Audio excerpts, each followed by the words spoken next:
짧게 설명을 드리면 한 달에 2만 원씩 그 대덕 군에 있는 초등학교 4학년에서부터 6학년 우리 학생들한테 한 달에 2만 원씩 용돈을 주겠다. 이렇게 이제 박정현 부총장이 추진을 하고 있고요. 지금 현재 상태에서는 의회에서 제동이 걸려서 지금 아직까지 이제 재정이 조례가 통과는 되지 못해서 좀 불투명한 상황입니다. 어쨌든 그렇고요. 그거에 대해서 어떻게 생각하세요? 네. 조례는 통과가 된 걸 일단 알고 있는데 예산 편성 예산이 안 된 거죠. 네, 예산이 안 됐고. 아니 그게 아니라 저는 안 된 줄 알았어요. 그거 자체를. 일단 저는 그 용돈 수당 정책은 좋은 정책이다 이렇게 생각하고 있습니다. 근데 약간 아쉬웠던 점이 있다면은 좀 네이밍이 잘못되어서 좀 이제 불필요한 논란을 일으키지 않았는가 이 생각이 많이 들더라고요. 공부해 보니까 일단 제가 그 회의록과 조례 내용을 쭉 면밀히 검토해 보니 사실 이것은 수당이라는 성격보다는 오히려 어린이 경제 교육 이런 식으로 접근을 했다면은 실제 그게 더 본질이기도 하고요. 그런 식으로 더 이렇게 어필이 됐더라면은 보다 많은 사람들의 호감을 얻었을 정책이다라고 생각이 듭니다. 오히려 그 2만 원의 그 수당이라는 것은 그 어린이 초등학교 고학년인데요. 4, 5, 6학년 어린이들의 경제 교육을 위한 준비물 정도의 성격이 강하고 실제 그 1년 예산으로 한 10억 정도를 드린다고 했는데 그 정도 비용으로 이 어린이 교육, 경제 교육을 할 수 있다면은 상당히 좀 좋은 정책이다. 그래서 예산도 편성하고 추진했으면 좋겠다 이렇게 생각하고 있습니다. 저 돈이 2만 원이 실제로 어린이들에게 가는 비율이 얼마가 될까요? 그러니까 부모님이 받아서 아이들한테 2만 원을 주고 그리고 이것은 국가에서 정말 국민들의 혈세로 너희들한테 지급된 돈이니까 너희들이 한 달간 사용을 하고 엄마한테 또는 아빠한테 너희가 왜 이렇게 썼는지를 이야기하고 그리고 한 달 후에 이렇게 실제로 교육 목적에 맞게 이것이 사용될 수 있을까에 대한 저는 기본적인 의문을 가지고 있습니다. 그러니까 그 취지가 좋다. 어린이들의 뭐 경제 교육을 위해서 이 예산을 쓰겠다라고 하는 건데 결국은 이 돈은 결국은 부모에게 남겨지고 부모가 사용할 가능성이 훨씬 높다라고 하는 것이고 두 번째는 이것이 경제관념을 깨우친다거나 아니면 경제 현상을 이해하고 어렸을 때부터 경제에 대한 이해도를 높이기 위해서 꼭 실제 돈이 지급되어져야만이 되는 건지 그리고 그것을 교육청이 아닌 구에서 나서서 그것을 하려고 하는 그 이유가 무엇인지라고 하는 것이고 저는 예산이라고 하는 것은 이것이 필요하다 목적이 없이 쓰여지는 예산은 저는 없다고 생각합니다. 다 목적이 있고 필요성이 있는 거죠. 다만 예산에 있어서 가장 중요한 건 우선순위입니다.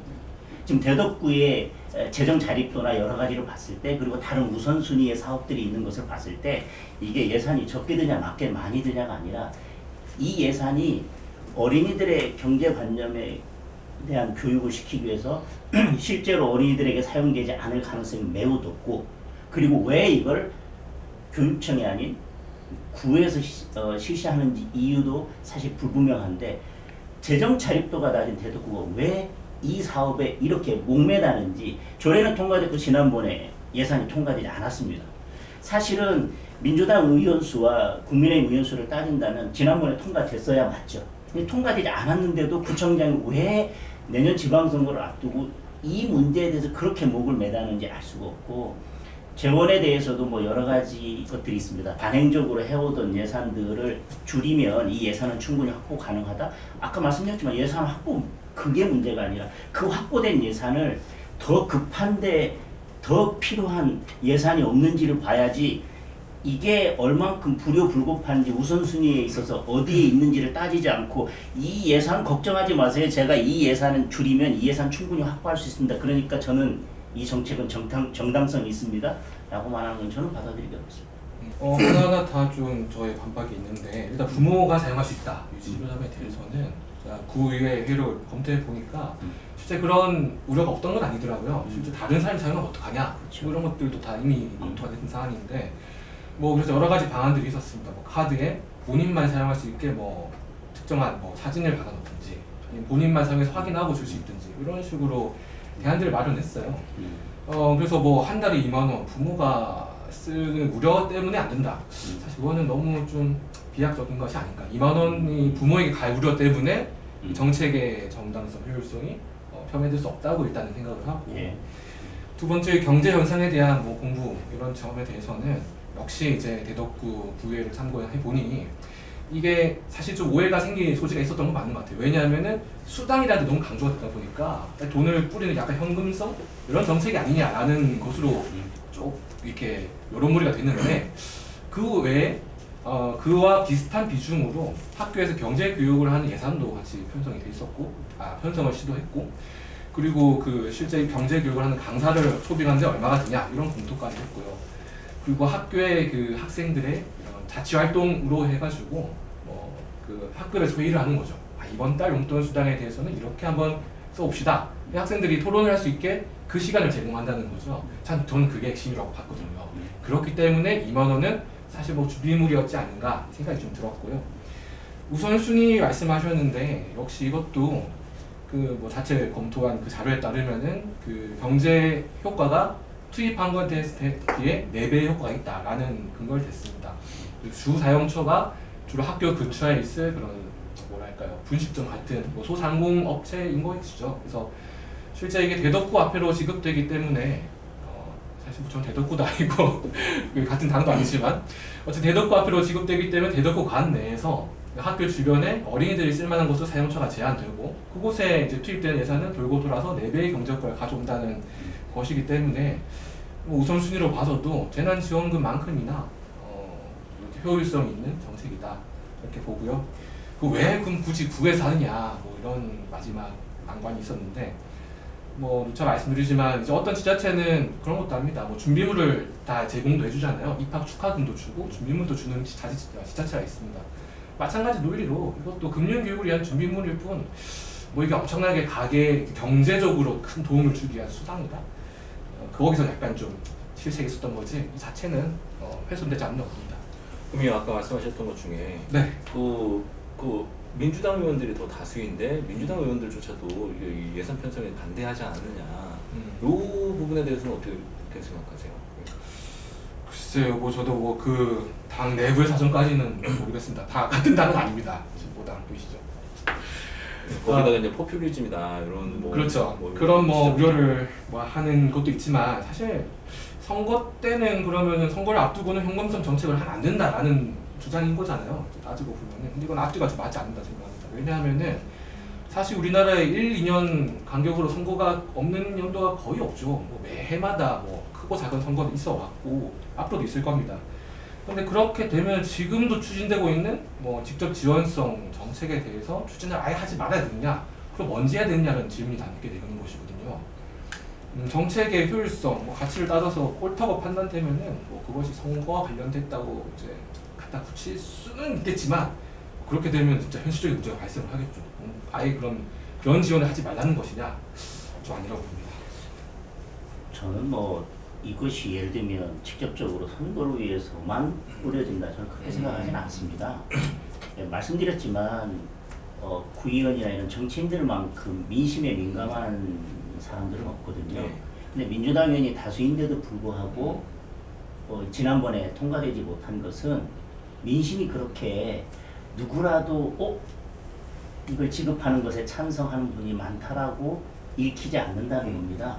그럼에도 불구하고 다시 이것을 시도하는 것이고 저는 뭐 다시 이렇게 재반박 드리는 것은 지금 이제 시간이 너무 많이 갔으니까 저는 부모들이 사용할 수 있는 그 가능성을 차단할 수 있는 충분한 대책이 마련되어 있지 않다라고 생각을 하고요. 그리고 뭐 경제교육 뭐 이렇게 쭉 다른 것들이 이제 마련되어 있다라고 생각을 하는데 말씀드린 대로 다른 방법으로 어쨌든 경제관념을 키우거나 하는 것은 충분히 가능합니다. 왜 학생들에게 직접 이렇게 무리하게 현금을 줘가면서까지 실제로 경제교육을 이것이 제대로 쓰여질 수 있는 방안들이 다 강구가 된다면 모르겠지만 그렇지 않게 왜 무리하게 하는 것이냐는 것이고 우선순위에서는 저는 납득하기 참 어렵습니다. 4배 효과 있다라고 하는 것은 보편적 복지의 기본적인 논리죠. 기본적인 논리인데 4배 효과가 있다라고 하면 과연 실현될 수 있겠는가라고 하는 것이고 저는 지금 각 지자체에서 지역화폐를 만드는 것이 그것이 사실은 비용이 크게 들거든요. 비용이 크게 드는 면도 있는데 나중에는 사실은 각 모든 지자체에서 지역화폐를 만들면 그것이 갖는 사실은 의미라는 게 크게 감소되는 겁니다. 그래서 저는 지역화폐로 지급되고 그것이 4배의 경제 효과가 있다라고 하는 것 그것은 나중에 조금 더 지켜봐야 되지 않나라고 하는 생각입니다. 예. 자, 한번 중간에 점검을 좀 해보죠. 근데 두 분이 이제 대덕구 지금 용돈수당에 대한 제 생각을 좀 이야기하셨는데 우리 신만섭님이 술이 쫙 올라오니까 막 힘들어하는 것 같아요. 일단 소세지라도 좀 드세요. 예, 드시면서 지금 너무 저도 질문 너무 예, 무겁게 진행하고 있으니까 그러면 좀 가볍게. 이거 중요해. 무거운 질문을 던져놓고서 아니 이렇게 큰 잔을 주고 가볍게 마시세요 하는 거 아니 그리고 얘기가 나왔으니까 편차가 너무 큰 거 아니에요? 편차가 그러니까 어느 정도 비슷비슷하다가 좀 커져야지. 그러니까 물 먹고 술 마신 연기하는 거 진짜 힘들어. 나 이렇게 물론 뭐 정치인 연기도 해야 되는데 네, 그러니까. 물 먹고 아유 소세지들 왜 이렇게 못 따세요? 안 드셔보셨구나 다들. 진짜. 이게 미션이다 미션. 어느 분이 가장 먼저 소세지를 제대로 따나. 어떻게 따는 거야? 아니 없이 커갖고 이렇게 큰 소세지를 먹어본 적이 없어요. 그리고 여기 뭐 찌찌찌 금이 있는데. 그러니까 있으면 되는데. 그러면 왜냐면 말씀에는 찍고 계시나요? 어떤 그 집행 과정의 문제점이 이것도 재정이라든지 그러니까 대덕구에서 안 하고 다른 구에서 한다면 대덕구에서요? 대덕구는 우선 재정 자립도가 낮잖아. 예. 그러니까 그러면 재정 자립도가 높은 유성이나 예. 아니면 뭐 유성도 낮긴 하지만 어쨌든 간에 예. 대전에서는 제일 높다고 하니까요. 예. 네. 유성이나 그리고 뭐 지금 대덕구에서 그렇게 하거나 아니면 그 사용처를 학용품으로만 제한을 한다. 그러면 부모가 쓸 일은 없잖아. 학용품으로 제한을 한다라고 하는 것이 제가 그래서 말씀드리는 거예요. 아까 4배의 경제 효과라고 하는 것은 그거는 대덕구만 놓고 보면 그렇죠. 근데 전체적으로는 결국은 학용품을 지원하면 부모가 써야 될 그 학용품 지출 비용을 안 쓰는 거예요. 그렇죠. 다만 부모가 대전에 다른 구에 가서도 쓸 수 있는 거를 결국 거의 대덕구에서만 쓰게 되니까 대덕구 경제는 조금 효과를 볼 수 있을지 모르겠지만 대전 전체적으로 보면 그만큼 주는 만큼 부모는 학용품 살 돈을 안 쓰게 되는 거거든요. 그러니까 어차피 내 부모 입장에서는 학용품을 산다 하더라도 네네네. 내가 부모 입장에서 써야 되는 돈을 거기로 충당을 하고 나는 이 돈을 다른 걸로 쓴다. 그렇죠. 그러니까 어쨌든 똑같이 2만 원이라는 그러한 네. 그 규모는 내 돈이 된다는 거니까. 학용품 다 샀는데 이거는 내가 국가에서 준 돈이니까 내가 경제 발전을 위해서 내가 원래 쓰려고 했던 그렇지. 학용품비는 내가 그렇지. 계속 지출해야지 그런 부모가 그렇지. 어디 있냐는 거죠. 원래 얘한테 2만 원이 들어갔는데 그럼요. 자. 얘한테 2만 원 나오니까 너는 그냥 그걸로 써. 우리 근데 그 2만 원 김선재 부위원장님은 소세지 성공하셨고요. 두 분은 계속 그림의 떡도 아니고. 아니, 자, 우리 김선재 부위원장께는 뭐 질문 드릴 거 없어요. 판정하기 앞서서 이제 판정의 시간이 다가옵니다. 아니, 이걸로 중간 판정하지 말고 그냥 마무리 판정으로 하죠. 이거 하지 말고. 예. 아니, 판정 아니, 자체 하지 마. 판정해야 돼요. 아유, 내가 이분들을 어떻게 판정을 해? 나는 지금 얘기 말씀을 들어보니까 내가 뭘 어쩌고저쩌고 할 그게 아닌 것 같아. 그냥 둘 다 똑같이 마셨다는 거. 그렇게 하죠 뭐. 네. 둘 다 네. 똑같이 마셨다는 걸로. 저 좋습니다. 아니 혼자만 완샷 하실 건 아니잖아요. 원래부터. 그래도 내가 지는 거예요. 아니에요. 아. 잔을 잘 고르셨어야지. 저도 미안한데 잘. 취하면 자, 첫 번째 주제에 대해서 그러면 제가 드시기 전에 제가 질문을 좀 드려볼게요. 마지막으로. 왜요? 그럼 김선재 부위원장님부터 더 드려볼게요. 몰아주기 않으니까 다시 몰아주기 하는 거야. 내가 김선재 부위원장님은 그러면은 이 용돈 수당이 괜찮다 이렇게 생각하시는 거예요? 네, 좋은. 이름만 좀 바꾸면은 좋다. 네, 뭐 이름 음. 이 점 때문에 오해가 이거 벌써 드셨어. 그러세요. 이름 때문에 오해가 말을 다 나긴 했는데 네. 내용상 좋은 정책이라고 생각합니다. 우리 장동혁 위원장님은 예, 아, 예. 예, PD 패스. 아니 저도 네. 용돈수당 뭐 어쨌든 저도 저 긍정적으로 보고 있었는데 그 말씀하신 부분에서 상당히 또 설득력이 있어요. 그래서 그래요? 그럼 그렇게 김선재 부위원장님 한 잔 더 드시죠. 좋네요. 그 장동혁 위원장님께서는 그러면 이게 예. 일단은 취지와 다르게 활용될 목적도 있는 것 같고, 그리고 또 선거에 도움이 되는 그런 측면도 있기 때문에 네. 이런 거는 바람직하지 않다 이렇게 생각하시는 그러니까 거고요. 아니, 취지와 다르게 사용될 가능성이 높고 그 실효성도 의문이 되고 그리고 뭐 다른 여러 가지 문제가 있음에도 불구하고 더군다나 아까 가장 결정적으로 민주당 의원이 다수인데도 한번 부결이 된 거를 왜 자꾸 자, 여기서 돌발 질문. 그럼 왜 민주당 의원이 다수인데 부결됐다고 보세요? 그건 저한테 아니 그냥 우리가 논평해 볼 수 있잖아. 그러니까 아까도 말씀드렸지만 의원들이라고 하는 정치인들은 민심에 가장 민감한 거예요. 대덕구의 다수의 그러니까 이게 국민이 대덕구의 원했으면- 국민들에게 별로 반응이 좋지 않으니까 그래서 찬성을 안 해준 거다. 근데 저는 좀 어떻게 생각하세요? 대도구청장 이제에서 주둔한 정책이니 일단은 미뤄졌지만 그 내부에도 뭐 좀 약간의 뭐랄까요 견제 같은 게 작동하지 않았을까. 현 구청장에 대한 다음번 선거에 포석을 두고 다른 구의원들이 이제 뭐 좀 견제한다. 그걸 보고 제가 든 솔직한 심정은 그랬습니다. 우리 신 기자님 저는 어떻게? 이거를 포퓰리즘이라고 자꾸 지적하는 건 굉장히 잘못된 표현이라고 생각해요. 왜냐면 포퓰리즘은 다시 해서 표를 받겠다는 거잖아요. 근데 만약에 그 반대하는 측에서 말씀하시는 것처럼 그렇게 반대하는 사람이 많은데 왜 자꾸 추진하려냐? 그거 뭐 표 얻으려고 하는 거 아니냐? 그럼 거꾸로 얘기하면 반대하는 사람이 많으면 내년 선거에서 안 찍을 거 아니에요. 그냥 그 유권자들이. 그러면 그건 포퓰리즘이 아닌 거지. 거기다가 마치 이제 선거를 마치 포퓰리즘이다라고 해서 그 이유 때문에 반대하는 것 자체가 포퓰리즘이다. 이거 그냥 정치적인 이유를 반대하는 거예요. 뭐 그것 수도 있죠. 네, 그러니까 그렇지만 이제 지금 이제 그 사실은 저는 김선재 위원장이 한 이야기는 하고 싶지 않았어요. 왜냐면 그건 이제 내부적인 문제니까. 아니 우리는 그런 거 하면 재밌어요. 아니 근데 저는 기본적으로는 누가 뭐라고 해도 대덕구청장은 이게 내년 선거에 반드시 유리하다라고 하는 개인적인 판단을 가지고 있다고 본인은? 생각해요. 네.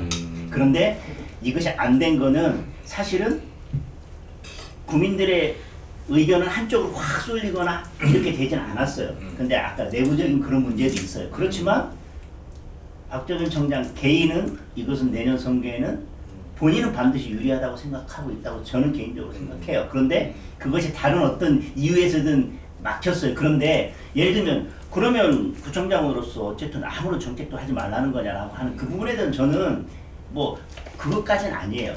지급 시기나 지급 방법 여러 가지 면에 있어서 선거 직전도 아니고 뭐 그 전에 내가 국민들 위해서 어떤 정책을 펼치는 거 모두 다 그러면 돈 지급하는 거에 대해서 이게 다 선거용이라고 하는 거냐라고 하는 것은 아니고 저는 이게 한번 부결됐음에도 불구하고 강하게 밀어붙이려고 하는 근데 그것이 제가 말씀드린 여러 가지 비판에 있어서 명분이 뭐 뚜렷하게 뭐 이건 누구라도 가야 된다라고 하는 게 아니고 국민에 의해서 무조건 발목 잡기가 아님에도 불구하고 그렇게 하려고 하는 것은 뭐 그런 측면이 있다라고 생각합니다. 이런 부분들에 대해서는 뭐 그런 비판이 있을 수 있고 또 지지하시는 분들 입장에서는 또 뚝심이 있다. 그렇죠. 뭐 그리고 자기가 뭐 생각하는 부분에 대해서 밀고 가는 그 강한 추진력이 있지 않느냐 이렇게 얘기할 수도 있다라고. 그런 걸 배워야 되는 거예요. 아니 그게 아니라 제가 아직 안 취해가지고 살짝 물타기 한번 하고 있어요. 네, 그 정도. 자, 두 번째 이제 뭐 똑같은 복지 이야기입니다. 복지 이야기인데 계속 복지 얘기만 하는 거죠. 오늘의 주제는 이제 복지로 우리 정 PD께서 정하신 것 같아요. 뭐 저도 뭐 지역 주제를 고르다 보니까 네, 그래서 하다 보니까 이제 그 버스 지역의 주제는 되게 많은데 이슈도 많고 오늘은 이제 오늘 하고 내일 정도로 내일 저도 바빠요. 그러니까 바쁘니까 그 다음 주제. 그래서 그러면 이제 오늘 두 번째 주제는 이제 버스 시내 버스 완전 공영제. 네. 지금 준 공영제잖아요. 네, 완전 공영제로 지금 검토도 좀 하고 있는 것 같은데 대전시에서 네, 버스 공영제 저는 일단 긍정적으로 보고 있습니다. 완전 공영제. 네, 버스 완전 공영제를 긍정적으로 보는데 근데 단시간에 이 완전 복리를 실현하자. 사실 이거는 뭐 누가 봐도 어불성설 말이 안 되는 주장이고요. 장기적인 목표로 이제 그 완전 공영제를 향해 가긴 가되 유성 마을버스부터 부분 공영제를 실시해 나가면은 좀 좋지 않을까 생각했어요. 왜냐하면은 유성 전 지역을 도는 135 3개의 버스가 있는데 상당히 중복되는 노선이 많아졌습니다. 왜냐하면은 노선 개편을 안 해서 그렇습니다. 예전에 있던 노선을 그대로 가다 보니까 좀 개편을 안 한 지가 좀 됐고 버스 대수가 또 좀 적다 보니 상대적으로 이 회사를 공영제로 하는데 부담이 좀 적죠. 그렇기 때문에 뭐 공영제로 가는 단계면은 규모가 작고 적자가 좀 이제 큰 회사부터 공영제를 해가는 것이 순서겠고 그렇다면은 유성구에 있는 마을버스부터 유일한 마을버스거든요. 그래서 좀 공영제를 해서 보다 좀 더 이제 구민의 이런 의사가 반영되는 노선도 짜고 또 구의 공영 정책을 높일 수 있는 정책을 실현해 볼 수도 있다고 생각하거든요. 일단 뭐 여기까지 공영적인 생각인데 공영제를 찬성하는 근본적인 이유가 뭔지, 그러니까 어떤 문제를 해결하기 위해서 지금 공영제를 하자고 하는지에 대한 근본적인 나는 문제 제기를 하고 싶어요. 난 그냥 이게 지금은 예를 들면 뭐 이렇게 장기적으로는 가야 된다, 뭐 이렇게 뭐 그 중간에 이제 공영제와는 관계없이 노선 개편도 좀 하고 노선도 정리하자 뭐 이렇게 말씀하셨는데 그래 다 좋아요. 그러면 근본적으로 공영제로 가야 되는 이유가 이게 굉장히 중요한 말씀인 게 네. 정책이라는 것이 특히 복지 정책은 철학적으로 이제 접근이 되는 것이잖아요. 그러니까 왜 공영제로 네, 가야 돼? 굉장히 근본적인 중요한 이유가 말씀이신 뭐야? 그러니까 무슨 문제가 있어서 그 문제를 해결하기 위해서 우리는 공영제로 가야만. 그러니까 공영제로 가면 좀 이따 말씀드릴 여러 가지 문제가 있어요. 그럼에도 불구하고 우리가 그 문제를 떠안고라도 더 큰 이 문제를 해결하기 위해서 우리가 공영제로 저도 가야 궁금한 된다. 부분이었어요. 그러니까 공영제로 가야 되는 근본적인 이유가 뭘까요? 뭐예요? 저는 두 가지 이유를 준비했는데 첫 번째 이제 복지에 대해서 좀 생각을 해봤어요. 복지라는 거는 국민의 기본권 보장을 위한 수단이 복지가 아닌가 생각했습니다. 기본권을 차별하지 않듯이 복지에도 차별 혹은 선별이 있어서는 안 된다고 생각을 하고 그 하위로 교통 문제가 들어가는 거죠. 사실 교통은 사람의 이동권 문제거든요. 차량이 있는 사람 같은 경우는 자신이 원할 때 어디든지 뭐 쉽게 갈 수 있을 겁니다. 하지만 우리 사회는 차량이 없는 교통 약자도 분명히 존재하는 것이고 그분들에게까지 이동권이 잘 보장이 되기 위해서라면은 뭐 지금의 준공영제 물론 뭐 어느 정도 보장을 하고 있지만 보다 더 공영제로 나가서 공공이 책임지는 교통이 되어야 보다 이제 보편적인 이동권을 보장할 수 있을 것이다라고 생각을 하고요. 일단 두 번째는 뭐 잘 아시겠지만 예산과 뭐 경영에 대한 문제겠죠. 사실 지금 조사를 해보니까 올해 아마 1,000억 정도가 들 거라고 해요. 이 보조금을 버스 회사들의 보조금을 지원하기 위한 대전시 예산이 1,000억이다. 아니 그렇다면은 이 정도 지금 뭐 준공영제한 지 10몇 년이 넘었는데 지금까지 들었던 예산을 다 합치면은 버스 회사를 사고도 남는다는 결론이 나오거든요. 그렇다면은 왜 더 많은 비용을 지불해 가면서 버스 회사의 이익을 또 보존해 주면서 준공영제를 유지해야 하는가? 사실 또 공영제로 가면은 예산도 아낄 수 있지 않겠는가? 두 가지입니다. 누구나 다 이 말씀을 하세요. 그렇죠. 교통약자의 보편적인 이동권을 보호하기 위해서 왜 공영제로 가야 되냐라고 하는 거예요. 아까도 말씀드렸지만 교통약자의 보편적인 이동권을 보장하기 위해서 지금 버스 민간이 운영하는 이 문제가 있다면 그것을 보완할 수 있는 그 문제를 1차적으로 생각해 보지 않고 그냥 다시 이쪽으로 가자는 거예요. 충분히 교통약자의 보편적인 이동권을 보호할 수 있는 보완할 수 있는 방법은 얼마든지 있습니다. 그 방법에 대해서 전혀 고민하지 않아요. 두 번째, 지금 보조금 지급하는데 많은 예산이 들어가는데 그럴 것 같았으면 벌써 버스 회사를 우리가 다 샀지. 이런 논리로라면 모든 걸 다 국가가 운영해야 돼요. 지금까지 버스 회사를 운영하는 많은 민간 기업들이 진짜 힘든 상황에도 국가 보조금을 받으면서 물론 많은 분들은 그렇게 그래서 수익 뭐 손해 봤어 이렇게 얘기하겠지만 일단 민간이 지금까지 쭉 해오던 영역들이 있어요. 그것을 다 회수해가지고 국가의 영역으로 옮길 때에는 그만한 이유와 그만한 타당한 이유가 있어요. 예산이 많이 들어가니까 그럼 민간 영역을 다 죽여버리자? 그러면 죽일 영역 많습니다. 맞아요. 저는 이 돈의 논리로 민간의 영역을 다 그리고 더 문제가 되는 것은 이걸 공영제로 하면 이제 이 버스 운영에 관련된 모든 사람들이 공무원이 되는데 처음에는 그게 문제가 안 되지만 경력이 쌓이면 그 예산은 엄청나게 늘어나는 것이고 더 중요한 것은 그 효율이 떨어지는 것들을 어떻게 감당해낼 건지에 대한 이야기가 없이 야 보조금이 이렇게 나가는데 이거였으면 버스 회사 몇 개는 인수해 야 이거 계산하면 야 몇십 년이었으면 옛날부터 공영제 했으면 우리가 이거 버스 회사 대전시가 다 갖고 와도 되라고 하는 그 논리라면 저는 동의하기 어렵다. 버스 업체들 이건 뭐 일부의 버스 업체이긴 하지만 경영 투명성에 대해서 우려를 나타내는 분들도 많아요. 그러니까 그것이 이제 새는 거 아니냐 한마디로 얘기해서 그럴 우려도 있다. 그게 사실은 아니지만 그러니까 저는 이제 말씀드리는 게 아까 노선의 문제도 말씀하셨는데 노선의 문제가 있으면 그 노선을 다시 합리적으로 조정하고 버스 회사들하고 대화를 통해서 아니면 어쨌든 협의를 통해서 그걸 일단 1차적으로 바꾸려는 노력을 하고 그 투명성에 문제가 있어서 세금이 새는 게 아니냐라고 하면 그 세금이 새는 걸 막을 수 있는 방법을 자 예를 들면 버스 회사한테 투명성을 높입시다. 이거 안 하면 우리 공영제로 완전 공영제로 갑니다라고 하면 대부분의 버스 회사들은 우리 투명성 높일게요라고 하는 걸 선택할 겁니다. 그래서 저는 어떤 문제가 있으면 그것을 일단 기본적으로 단계적으로 해결해 나가고 도저히 안 될 때 그것을 국가가 인수한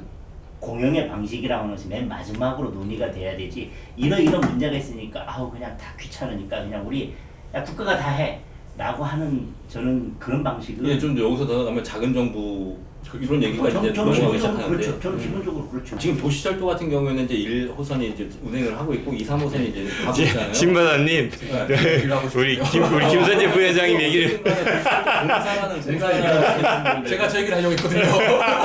해주세요. 네. 그러니까 결국에 저는 완전 생각이 반대인 것 같아요. 저는 네. 그러니까 버스 회사에 대해서 네. 그러면은 왜 지금 있는 상태에서는 그런 교통 약자에 대해서 보장이 안 되냐 이런 질문을 하셨는데 사실 수익 때문에 그렇잖아요. 수익성을 내야 되기 때문에 그렇습니다.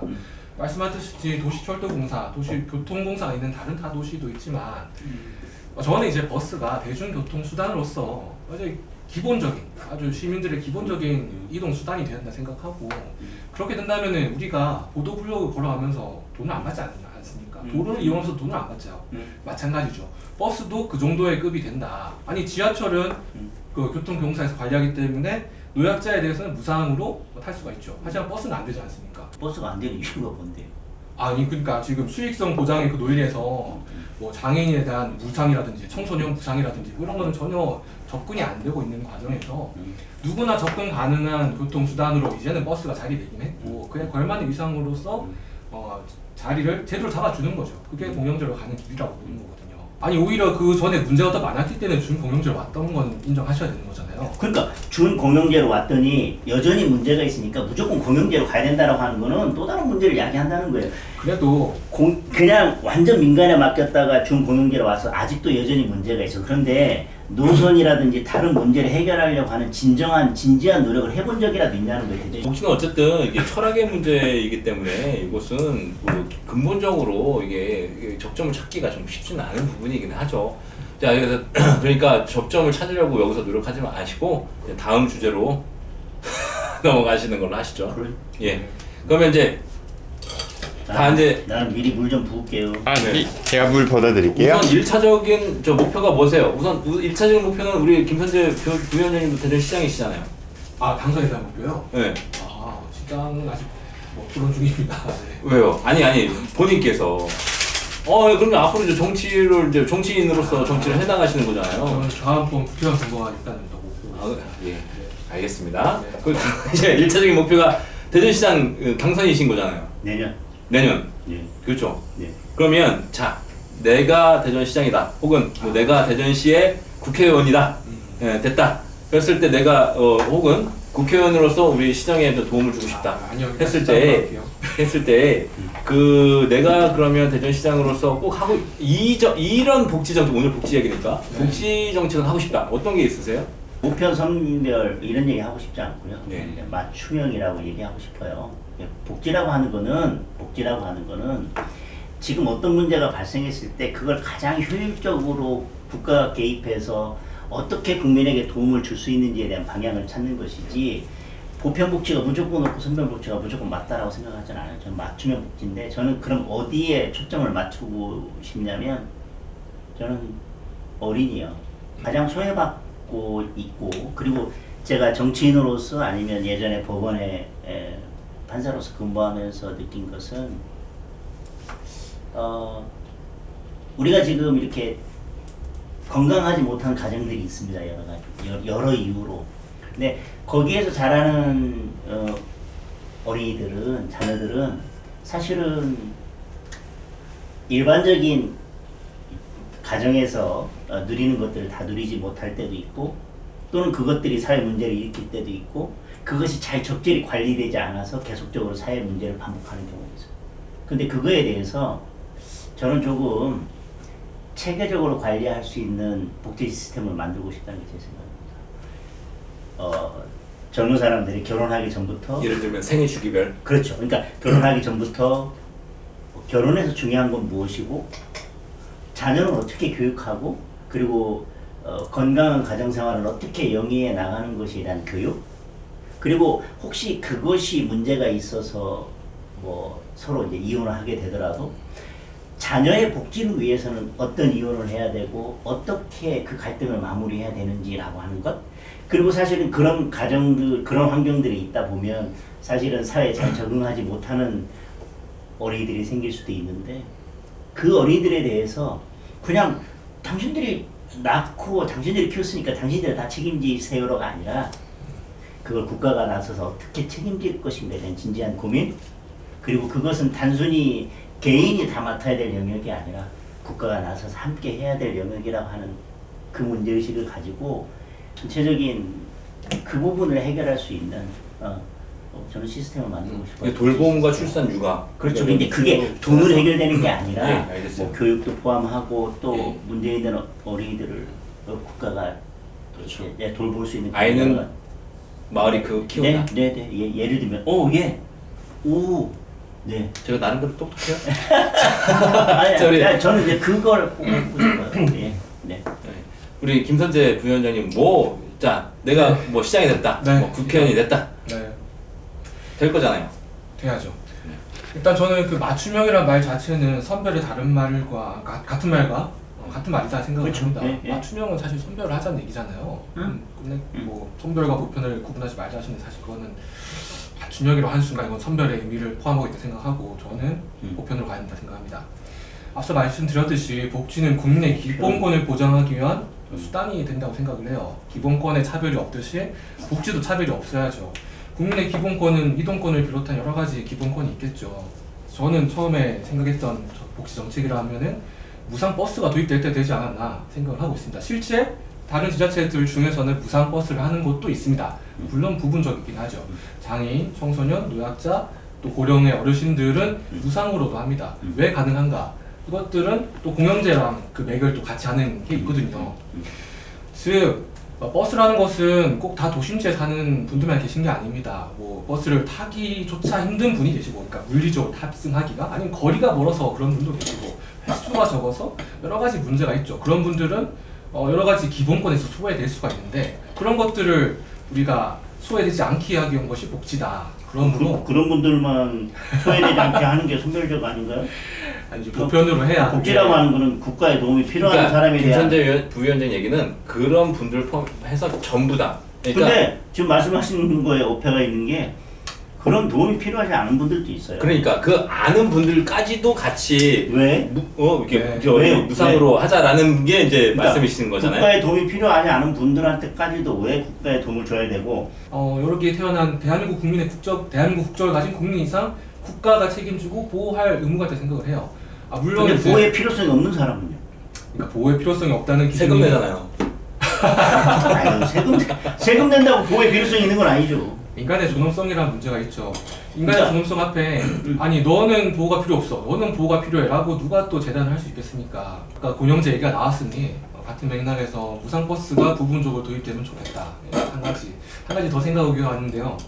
대전형 돌봄제를 좀 생각했습니다. 돌봄에 대한 문제. 똑같이 아이들을 위해 말씀드리시네요. 좀 다른 아이들을 위한, 근데 아이들만 포함되지는 않죠. 왜냐하면 노약자, 돌봄의 영역은 굉장히 다양하거든요.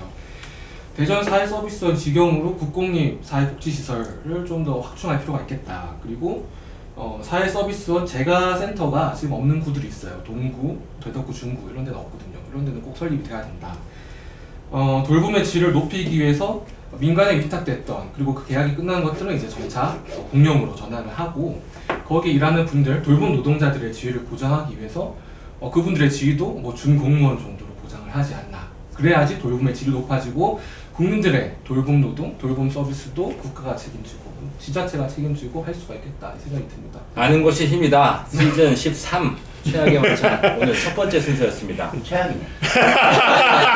최악의 오늘 3대1로 싸우느라고 내가 힘들었어요. 네, 첫 번째 만찬, 최악의 만찬 첫 번째 순서였습니다. 정책은 어떤 정책이든지 철학이 뒷받침될 수밖에 없는 것이고, 특히나 복지 같은 경우에는 이 철학의 문제가 굉장히 중요하다고 생각을 합니다. 네, 저는 어떻게 접근을 하는 것이 옳은 것이냐, 혹은 옳은 것이 옳고 그름을 떠나서 맞고 틀리고를 떠나서 뭐가 좀 더 현실적이냐, 아니면 조금 더 효율적이냐, 이런 쪽으로 좀 접근할 수밖에 없는 것이 복지의 정책인 것이고, 그것이 맞다 틀리다라고 볼 수는 없지 않는가, 이렇게 생각을 하고요. 오늘 이제 두 분 어떻게 보면 대전에서 국민의힘 그리고 여기 진보당, 그래서 이제 극과 극이라고 볼 수 있는 두 분의 정치인들과 말씀을 나눴는데, 다들 우리 시청자분들께서 보셨다시피 굉장히 이제 간극이 좁혀지지 않는 부분들도 없지 않아 있습니다. 이것은 우리 보시는 시청자분들의 판단의 몫이 아닌가 싶고요.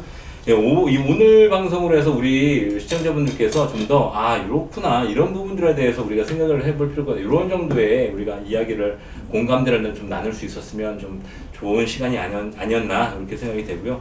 오늘은 여기에서 마무리를 좀 하고요. 그리고 나서 끝나고 나서 계속해서 싸워보자고요. 그리고 나서 다음번에 시즌 2, 그러니까 시즌 13 최악의 만찬 2에서 또 다른 주제를 가지고 또 한번. 그 주제는 뭐예요? 안 가르쳐주지. 안 가르쳐주지. 정 PD의 늘 음모가 숨어있어.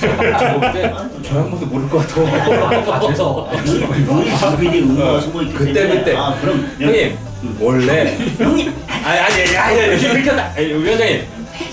우리 들켰다. 내가 3대1이라고. 아니 고용고지하는 사이였습니다, 여러분. 원래 이런 것들은 원래 닥쳐서 해야 돼요. 시사는 원래 닥쳐서 해야 돼요. 그때 우리가 찾아뵐 빨리 마무리하세요. 술이 올랐구나. 가지고 또 찾아뵙도록 하겠습니다. 최악의 만찬 씬 1 여기까지. 네. 고맙습니다. 감사합니다. 예, 수고하셨습니다. 네.